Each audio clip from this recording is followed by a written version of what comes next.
जय हिंद। आप सभी लोगों का स्वागत है आज के इस नए वीडियो में। तो दोस्तों, हम लोगों का ये जो श्रृंखला सीरीज चल रहा है, ये वाला 20 एमसीक्यू क्लियर सीरीज, इस सीरीज में ये हम लोग का तीसरा लेक्चर है। तीसरा लेक्चर के साथ साथ हिस्ट्री का तीसरा लेसन है और पहला लेसन दूसरा लेसन। पहला लेसन यूरोप में राष्ट्रवाद का उदय, दूसरा लेसन भारत में राष्ट्रवाद, ये हम लोग कर चुके हैं। ये अगर आप लोग नहीं देखे हैं तो इसी वीडियो के डिस्क्रिप्शन में लिंक मिल जाएगा, उसको जरूर से जरूर देख लीजिएगा।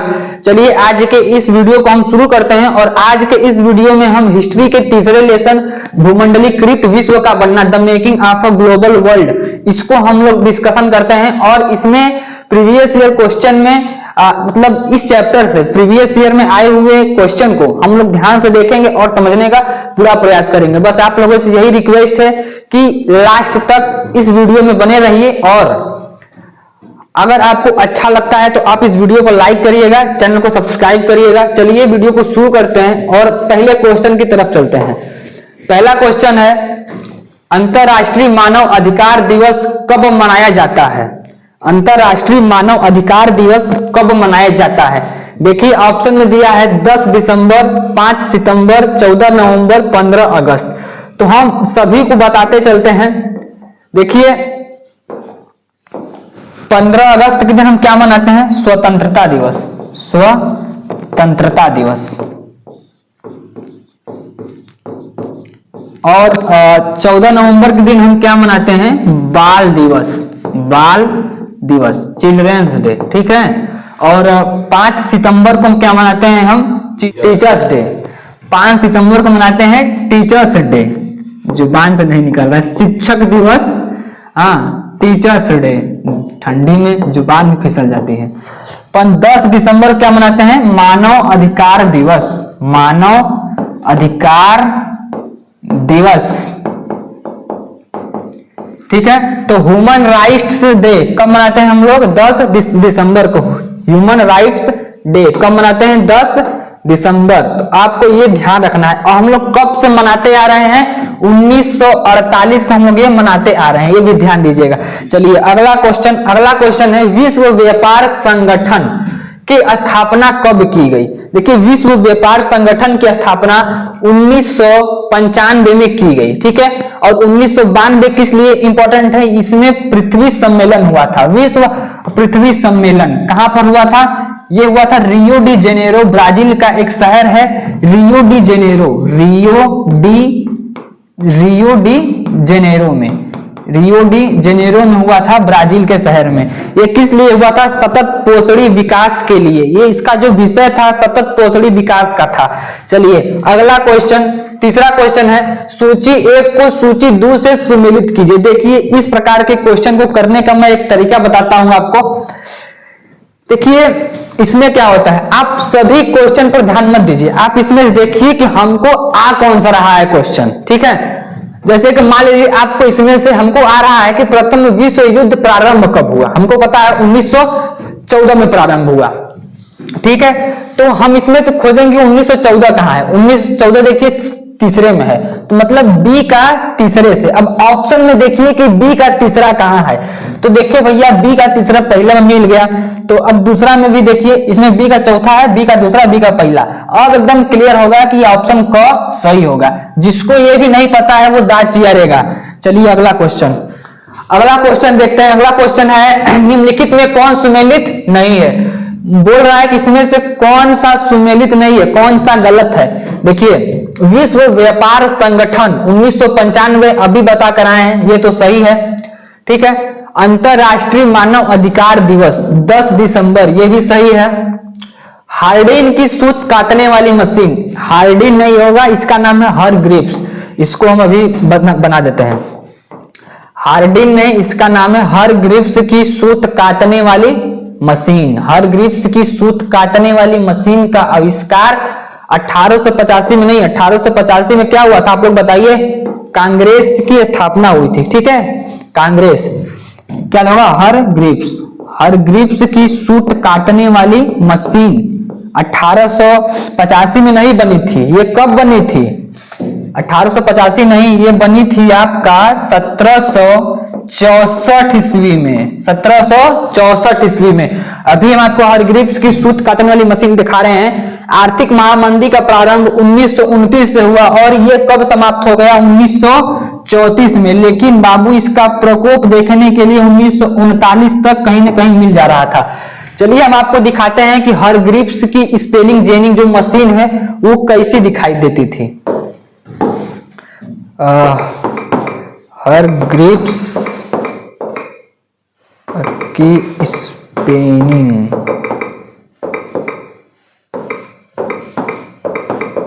Ginning machine.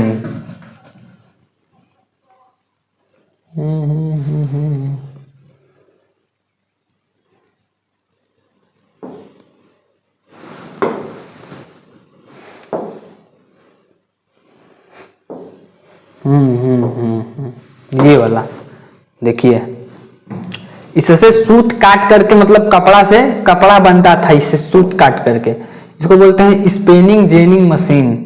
भी ओपन योर नेटवर्क इशू। हाँ देखो ये है स्पिनिंग जेनिंग मशीन। इसको यहाँ से हाथ से घुमाना पड़ता था, उस साइड हैंडल लगा होता था। ये अगर आपको ये रियल में देखना है तो आप चले आइए बीएचयू में। बीएचयू में जब आप आएंगे भारत कला भवन में, जैसे ही इंटर करेंगे आपको वो दरवाजे के पास ही देखने के लिए मिल जाएगा। ये रखा हुआ है बीएचयू में, जो एक भारत कला भवन संस्था है, उसी में आपको देखने के लिए मिलेगा। चलिए क्वेश्चन पे आते हैं। क्वेश्चन है, ठीक है, ये हो गया। अगला क्वेश्चन नंबर 5 है कथन और कारण। हम आपको बता देना चाहते हैं कि एक इस प्रकार का क्वेश्चन और एक सुमेलित करने वाला क्वेश्चन, सूची 1 सूची 2 का सुमेलित करने वाला क्वेश्चन हर साल बोर्ड परीक्षा में पूछा जाता है। तो इसको अब देखिए, कथन क्या कहता है? अफ्रीका में 1890 के दशक में रिंडरपेस्ट नामक बीमारी पशुओं में फैली। तो यही सही है। और कारण क्या है? अफ्रीका में रिंडरपेस्ट बीमारी से 90% मवेशियों की मृत्यु हुई। देखिए थोड़ा सा हम आपको इसकी कहानी बता रहे हैं। अफ्रीका के जो लोग हैं वो यूरोप से और एशिया से कुछ मवेशियों का आयात करते हैं, ठीक है, कुछ यहाँ के पशुओं को लेकर के जाते हैं जो पहले से ही रिंडरपेस्ट नामक बीमारी से संक्रमित होते हैं, ठीक है। अब वहां पर जाने के बाद वहां के जो मवेशी, वहां के जो पशु हैं, उनमें करीब 90%, करीब लगभग पशुओं में फैल गई ये बीमारी और वहां के 90% पशुओं की मृत्यु हो गई। और ये कब से कब तक था भैया? 1887 से 1889 के बीच अफ्रीका में ये रिंडरपेस्ट नामक बीमारी बहुत बड़ी थी। तो ये क्या हो जाएगा? ये भी सही है, ये भी सही, दोनों का व्याख्या भी हो रहा है। ए सही है और आर इसकी सही व्याख्या करता है। ऑप्शन घ मार के खुश हो जाइए। अगला क्वेश्चन, आर्थिक महामंदी का प्रारंभ किस वर्ष हुआ? अभी हम पीछे करके आए हैं, 1929 में हुआ था। आर्थिक महामंदी का प्रारंभ 1929 हुआ था। जो शेयर मार्केट था, शेयर बाजार के गिर जाने से आर्थिक महामंदी का प्रारंभ हुआ था। और ये कब हुआ था? ये कब से हुआ था? 24 अक्टूबर से शुरू हुआ था। 24 अक्टूबर 1929। इस दिन को बोला जाता है ब्लैक थर्सडे। क्या बोलते हैं? ब्लैक थर्सडे, ब्लैक थर्सडे, ठीक है। चलिए अगला क्वेश्चन, अफ्रीका में रिंडरपेस्ट क्या था? अभी हम बता करके आए हैं आपको कि अफ्रीका में रिंडरपेस्ट क्या था। एक जानवर था भैया, जानवरों में बीमारी थी। ये एक जानवर रिंडरपेस्ट नहीं था, क्या है? ये एक बीमारी थी जो कहां फैलती थी? जानवरों में, ठीक है। ये एक बीमारी थी जो कहां फैलती थी? जानवरों में। अगला क्वेश्चन देखिए, अगला क्वेश्चन है अंतरराष्ट्रीय मुद्रा कोष की स्थापना कब की, कहां की गई थी? अंतरराष्ट्रीय मुद्रा कोष की स्थापना कहां की गई? देखिए ये क्वेश्चन इस प्रकार से भी पूछता है कि आईएमएफ की स्थापना कहां की गई थी, ठीक है। आईएमएफ की स्थापना कहां की गई थी? तो इसका फुल फॉर्म क्या होता है? International monetary fund. International monetary fund, इसको बोलते हैं आईएमएफ, अंतरराष्ट्रीय मुद्रा कोष की स्थापना कहां हुई थी? तो ये संयुक्त राज्य अमेरिका में हुई थी, ठीक है, संयुक्त राज्य अमेरिका में हुआ था। अगला क्वेश्चन देखिए, अंतरराष्ट्रीय विश्व बैंक की स्थापना कब की गई? तो अंतरराष्ट्रीय विश्व बैंक की स्थापना 1944 में की गई। हालांकि ये काम करना शुरू किया 1947 से, कुल झेल के 3 साल ले गए सब। अगला क्वेश्चन देखिए, अगला क्वेश्चन है कॉर्न लॉ किस देश से संबंधित है? तो पहले हम आपको कॉर्न लॉ के बारे में थोड़ा जानकारी दे देते हैं, फिर इसके बाद हम लोग इसको देखेंगे। देखिए कॉर्न लॉ, ये बात है बाबू 1815 से 1914 के बीच की, ठीक है। इसमें एक देश आता है जिसका नाम है ब्रिटेन, जिसका नाम है ब्रिटेन। अब ब्रिटेन में क्या होता है कि लोग कृषि को छोड़ करके फैक्ट्रियों में मतलब खनिज उत्पादन, लौह उत्पादन की ओर ज्यादा ध्यान देने लगे, ठीक है। कृषि की ओर बहुत ही कम ध्यान दिया करते थे। तो इसी दौरान ब्रिटेन की जो जनसंख्या थी वो बढ़ी, ठीक है। इसी दौरान ब्रिटेन की जनसंख्या में वृद्धि हुई, और जब जनसंख्या में वृद्धि हो गई, कृषि हो नहीं रहा है, लोग लोहा वहा उत्पाद कर रहे हैं, तो लोहा से पेट तो भरेगा नहीं, तो लोग को खाने के लिए समस्या हो गई, ठीक है। लोगों को खाने के लिए समस्या हो गई, तो वहां के जो राजा जी थे वो राजा क्या करते थे कि दूसरे देशों से मतलब भोजन को आयात किया करते थे। देखिए यही जाकर के बाद में बनता है कॉर्न लॉ। पहले थोड़ा सा नाम जान लीजिए, इसी को बोलते हैं कॉर्न लॉ। और कॉर्न लॉ ये क्यों बनता है? कॉर्न लॉ नियम क्या है कि जो कॉर्न लॉ है, देखिए बस कॉर्न मतलब होता है मक्का, ठीक है। कॉर्न मतलब आप जानते होंगे होता है मक्का, लेकिन इसमें सिर्फ मक्के का आयात या निर्यात नहीं होता था, इसमें मक्का, जौ, बाजरा, जितने भी मोटे अनाज होते हैं इन सभी का हुआ करता था, लेकिन बहुत ज्यादा मात्रा में कॉर्न का हुआ करता था। इसीलिए हम इसको कॉर्न लॉ के नाम से बाद में भी जानेंगे, ठीक है। देखिए तो वहां के जो राजा हैं वो अब 3 देशों से अपना आयात करने लगे। कौन कौन सा देश था? अमेरिका, कलर चेंज करते हैं, देश का नाम क्या था? वहां के जो राजा हैं वो अमेरिका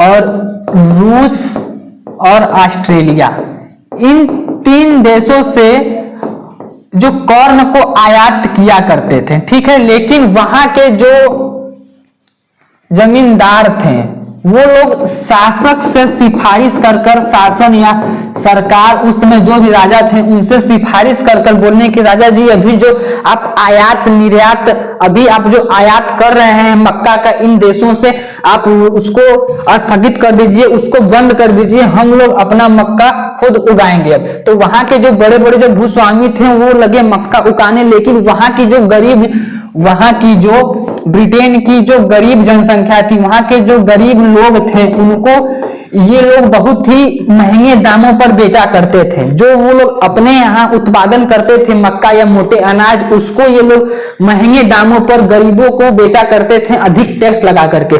तो गरीब जनता राजा से सिफारिश करी कि राजा जी हई अमेरिका से, रूस से, ब्रिटेन से आप अनाज काहे के लिए बंद करवा दिए, ये लोग हमको महंगा दे रहा है, आप अनाज वहां से मंगाइए, ठीक है। तो राजा गरीबों की बात सुनते हैं और फिर से इन देशों से अनाज को आयात करने लगते हैं, ठीक है। तो वहां के जो शासन है, फिर इसीलिए बोलते हैं कि कॉर्न लॉ को समाप्त क्यों किया गया। तो वहां के जो गरीब जनता थी और जो शहरी लोग थे उनके विरोध के कारण राजा को कॉर्न लॉ समाप्त करना पड़ा, ठीक है। तो मुझे उम्मीद है कि आपको कॉर्न लॉ समझ में आ गया।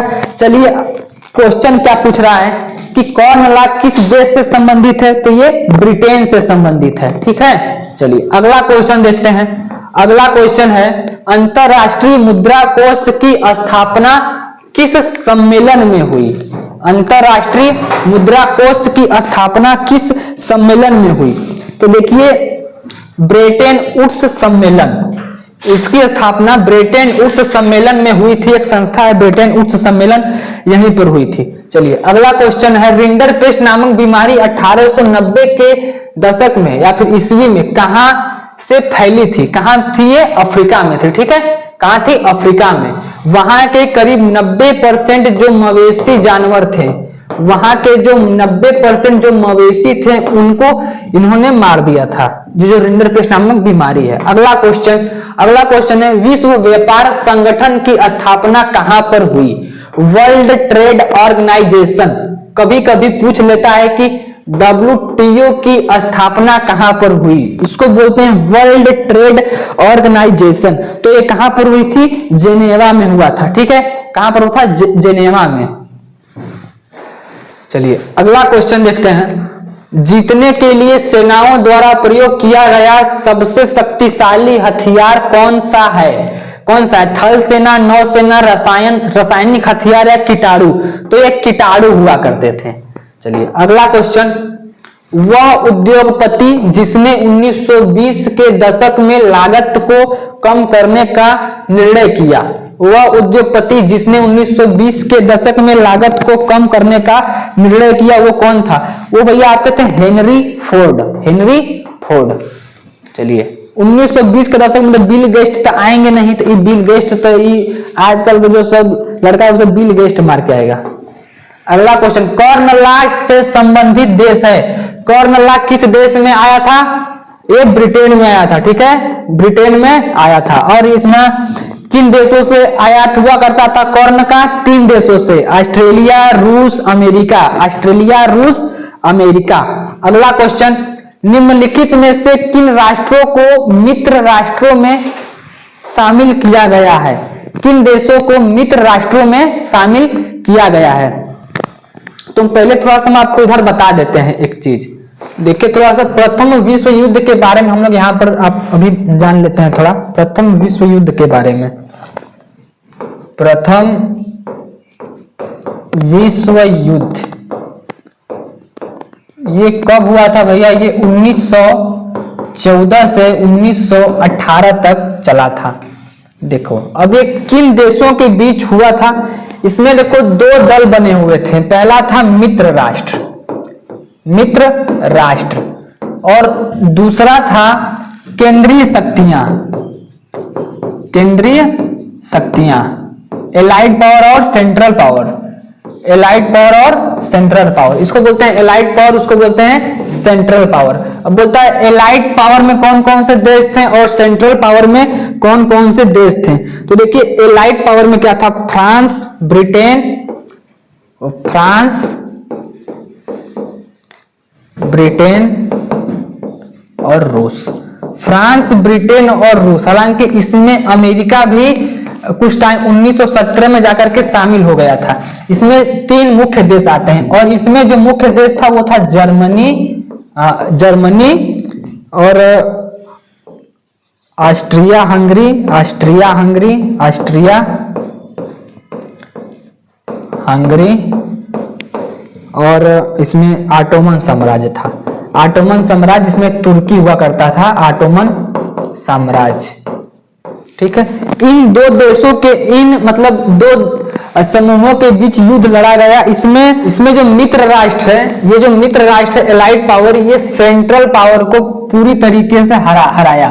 फिर जिसमें जर्मनी मतलब जर्मनी का इसमें जो मुख्य योगदान निभाता था वो था जर्मनी। इसमें जो मेन था वो जर्मनी था और इधर जो था वो ब्रिटेन था, फ्रांस था। हालांकि बाद में यूएसए जाकर के इसमें जब शामिल हो गया तो ये और भी शक्तिशाली बन गया, जिसके कारण इसको हारना पड़ा। इसमें एक बहुत बड़ी कहानी है, इसका हम आपको किसी दूसरे वीडियो में पूरी कहानी बता देंगे। अभी बस आप इतना जानो कि स्टार्टिंग 1914 से 18 इसमें लड़ा गया था। स्टार्टिंग 1914 में हुआ और 1914 में कब से हुआ था? ये 28 जुलाई, हाँ 28 जुलाई 1914 में ये इस प्रारंभ किया गया था युद्ध और 1918 तक करीब ये चला था। और इसका भारत, देखो इसमें भारत भी शामिल था लेकिन अप्रत्यक्ष रूप से शामिल था। ठीक है, अब अप्रत्यक्ष मतलब कि भारत का नाम कहीं नहीं आता, इसमें बहुत कम जगह आता है, क्योंकि भारत में अप्रत्यक्ष रूप से, चूंकि उसमें भारत क्या था? अमेरिका का गुलाम था। भारत उसमें ब्रिटेन का गुलाम हुआ करता था। तो भारत अप्रत्यक्ष रूप से शामिल था। ये सब हमको दूसरे लेक्चर में बताएंगे। चलिए अब आप देखिए क्वेश्चन क्या था आपका। क्वेश्चन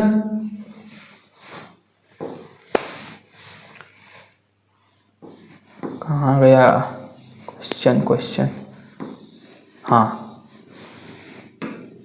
निम्न में किन राष्ट्रों को मित्र राष्ट्रों में शामिल किया गया था? मित्र राष्ट्र मतलब एलाइड पावर, उसमें कौन था? ब्रिटेन, फ्रांस और रूस था, ब्रिटेन, फ्रांस और रूस था। ठीक है, अगला क्वेश्चन देखते हैं। अगला क्वेश्चन है संयुक्त राष्ट्र संघ की स्थापना कब हुई? संयुक्त राष्ट्र संघ की स्थापना कब हुई? तो ये आपका 1945 में हुआ था। आपका ये 1945 में संयुक्त राष्ट्र संघ की स्थापना हुई थी, 1945 में। अगला क्वेश्चन, प्रथम विश्व युद्ध का प्रारंभ कब हुआ? तो ये 1914 में हुआ था। कब तक चला था? ये 1918 तक ये चला था। अगला क्वेश्चन, संयुक्त राष्ट्र संघ का मुख्यालय कहां पर स्थित है? संयुक्त राष्ट्र संघ का मुख्यालय कहां पर स्थित है? तो ये आपका हो जाएगा न्यूयॉर्क, ये आपका न्यूयॉर्क में स्थित है। अगला क्वेश्चन देखिए, अंतरराष्ट्रीय मुद्रा कोष IMF की स्थापना कब हुई थी? अंतरराष्ट्रीय मुद्रा कोष की स्थापना कब हुई थी? तो ये आपका ये 1945। अंतरराष्ट्रीय मुद्रा कोष की स्थापना देखिए 1944 में हुई थी। IMF की जो स्थापना है वो 1944 में की गई थी। अगला क्वेश्चन देखिए, ब्रिटेन में कॉर्न कानून समाप्त करने का क्या कारण था? वही कॉर्न कानून का मतलब कि corn law, corn law, corn law को समाप्त करने का क्या कारण था, यही पूछा है।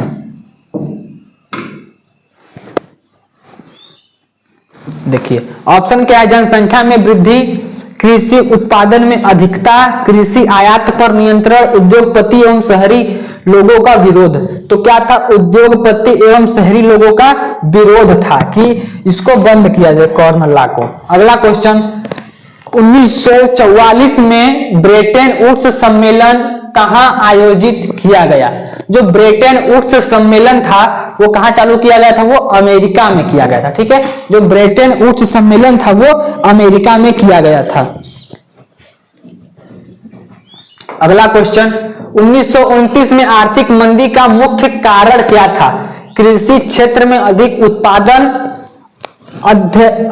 अत्यधिक निवेश, बैंकों का निजीकरण, उद्योगों की संख्या में वृद्धि। तो ये क्या था? कृषि क्षेत्र में अधिक उत्पादन, कृषि क्षेत्र में अधिक उत्पादन, इसलिए आर्थिक महामंदी का यह मुख्य कारण माना जाता है। और इसमें जो प्रभावित हुआ था वो कृषि वाला क्षेत्र अधिक प्रभावित हुआ था। जो कृषि जो क्षेत्र है वो इसमें अधिक प्रभावित हुआ। तो ये भी क्वेश्चन पूछता है कि 1929 के आर्थिक महामंदी में किस क्षेत्र में, मतलब कि किस क्षेत्र को अधिक हानि हुई? तो किस क्षेत्र को अधिक हानि हुई? कृषि क्षेत्र को अधिक हानि हुई। अगला क्वेश्चन देखिए, ब्रेटन वुड्स नामक संस्था निम्न में कहां स्थित है? तो कहां है? अमेरिका में, जहां पर क्या हुआ था? ब्रेटन वुड्स सम्मेलन किया गया था। अगला क्वेश्चन, 1944 में अंतरराष्ट्रीय मुद्रा कोष की स्थापना कहां की गई थी? 1944 में अंतरराष्ट्रीय मुद्रा कोष की स्थापना कहां की गई थी? तो वो अमेरिका में किया गया था, संयुक्त राज्य अमेरिका में। अगला क्वेश्चन, महामंदी का सबसे बुरा असर पड़ा किस पे पड़ा? कृषि क्षेत्र पर। देखिए अभी हम आपसे बोले हैं कि ऐसा क्वेश्चन पूछ सकता है कि महामंदी का सबसे बुरा असर किस क्षेत्र पर पड़ा? तो वो कौन सा क्षेत्र है? वो कृषि क्षेत्र है। ठीक है, तो इस तरीके से आपका आज का ये लेक्चर खत्म होता है। और आज हम जितने भी क्वेश्चन किए हैं लगभग उसी वाले चैप्टर से था, भूमंडलीकृत विश्व का बढ़ना। देखिए भूमंडलीकृत विश्व का बढ़ना एक चैप्टर बहुत इंपॉर्टेंट है। और इसमें एक चीज हम अभी छोड़ दिए हैं, इसमें एक आता है सिल्क रूट। सिल्क रूट अभी हम आपको नहीं बताए हैं। देखिए सिल्क रूट क्या होता है इसको थोड़ा सा हम बता रहे हैं। पहले ये क्या है? ये अपनी पूरी दुनिया है, ठीक है, ये पूरा वर्ल्ड है। तो जो सिल्क रूट है वो चाइना से प्रारंभ होता है। सिल्क रूट मतलब क्या होता है? सिल्क मार्ग, सिल्क मतलब होता है रेशम। तो रेशम का जो मार्ग है ये चाइना से शुरू होता था। ठीक है, वो चाइना से शुरू होता था। चाइना से शुरू होते हुए पश्चिम जाता था, पश्चिम से यहाँ ईरान, सऊदी, इधर ये सब इजिप्ट, इधर तक हुआ करता था। ये सब हुआ करता था सिल्क रूट। ठीक है, ये सब सिल्क रूट हुआ करता था, जिससे कि इधर चाइना से और पश्चिमी देशों से जुड़ा हुआ करता था। भूमंडलीकृत का यही मतलब होता है कि एक दूसरे देश से कनेक्टिविटी, एक दूसरे देश से कनेक्टिविटी। क्या होता है कि कुछ देश चाइना इधर भी भेजता था, कुछ देश इधर से इधर भी आता था, और भारत भी इसमें शामिल था। ठीक है, भारत से होते हुए ये जाया करता था। तो होता है एक दूसरे को आयात निर्यात करने से क्या होता है, भूमंडलीकृत और भी मजबूत बनता है। अगर आज क्या है, हम चाइना से सबसे अधिक सामान खरीदते हैं, तो हम क्या कर रहे हैं, एक तरीके से रिश्ता मजबूत बना रहे हैं और भूमंडलीकृत को बढ़ावा दे रहे हैं। तो क्या हुआ कि सिल्क रूट के जरिए धर्म का भी आदान प्रदान हुआ, भोज्य पदार्थ का भी आदान प्रदान हुआ। हम आपको बता दें, आपको बड़ा आश्चर्य होगा सुन करके कि जो हम आलू खाते हैं वो भारत का आलू है ही नहीं।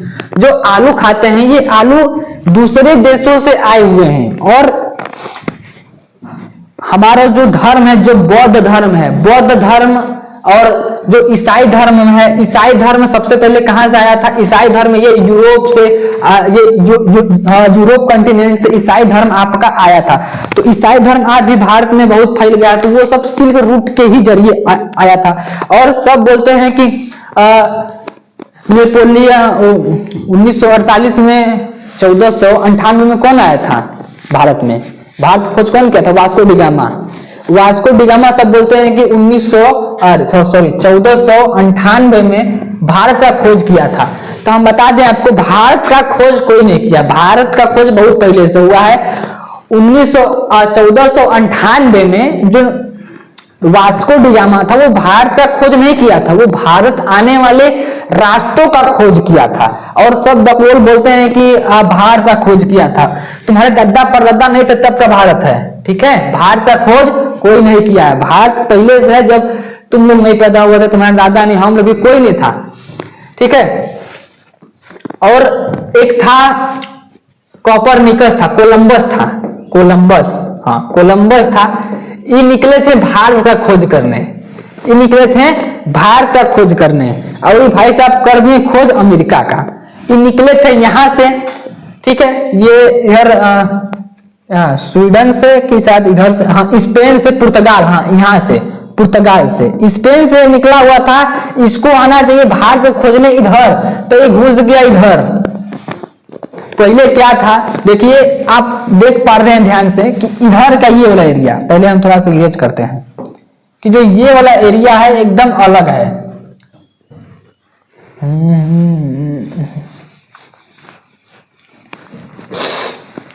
कि जो ये वाला एरिया है, आप इसको बीच में से देखो डिवाइड कर दो। ठीक है, आप इसको ऐसे बीच में से आप इसको डिवाइड कर दो, आप देखोगे कि इधर का दुनिया एकदम अलग था, इधर का दुनिया एकदम अलग था। तो 1492 तक लगभग इधर के बारे में कोई जानता ही नहीं था।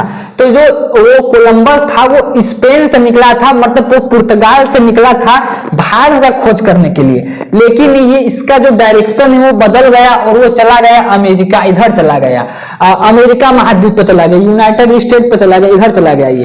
तो ये इधर के और वहां के जो लोग रहते हैं उसको आज भी बोलते हैं रेड इंडियन, आज भी उसको बोलते हैं रेड इंडियन। और वो रेड इंडियन क्यों बोलते हैं, क्योंकि कोलंबस तो निकले थे भारत का खोज करने के लिए, ये निकले थे भारत का खोज करने के लिए। लेकिन यहां जब पहुंचे तो यहाँ के जो लोग थे वो लाल लाल हुआ करते थे, मतलब थोड़े खूनी टाइप के हुआ करते थे, लाल लाल हुआ करते थे। तो कोलंबस उसको नाम दे दिया रेड इंडियंस, और आज भी उनको रेड इंडियन के नाम से जाना जाता है।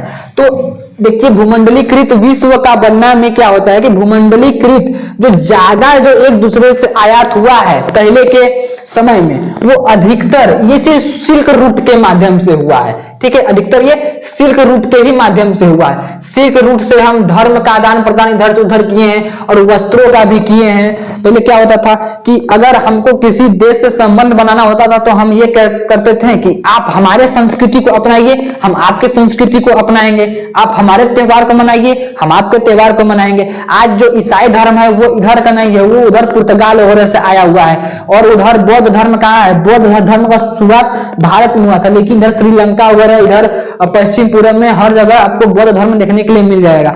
तो इस तरीके से कुछ हमारे जो है इस चैप्टर हमको पढ़ना है, और ज्यादा डीपली अभी आप लोगों को पढ़ना ही नहीं है, जितना हम आपको बताए हैं इतना अभी इनफ है।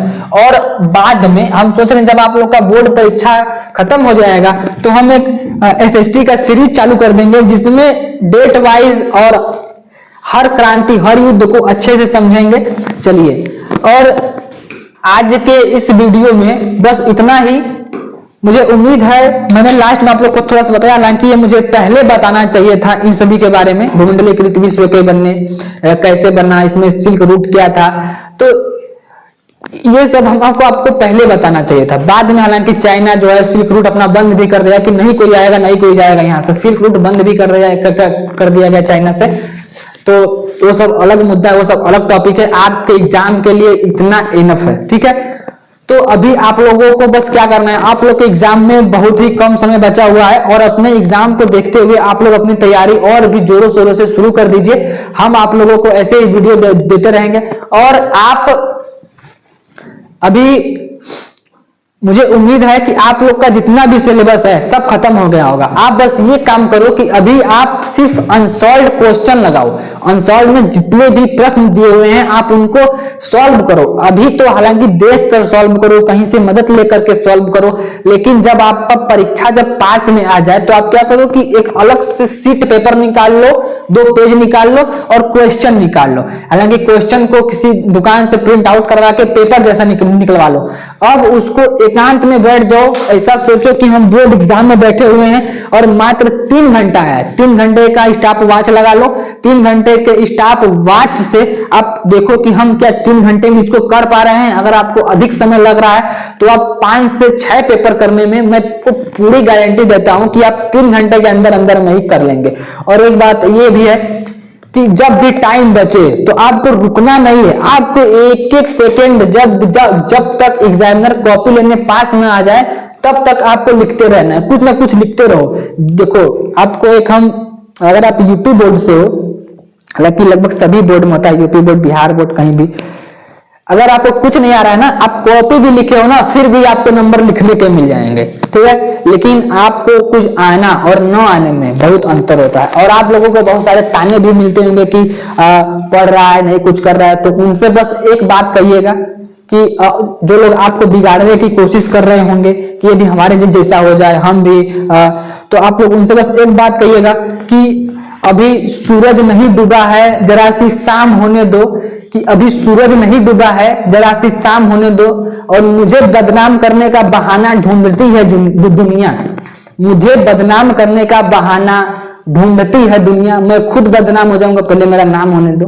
तो पहले आप बोर्ड परीक्षा पास कर लो, फिर आप उनके साथ 11 में खूब खेलिएगा, 12 में फिर लग जाइएगा, उसके बाद कॉलेज लाइफ स्टार्ट हो जाएगी, ठीक है। चलिए आज के वीडियो में बस इतना ही, मिलते हैं अगले वीडियो में। जय हिंद, take care, bye bye, see you.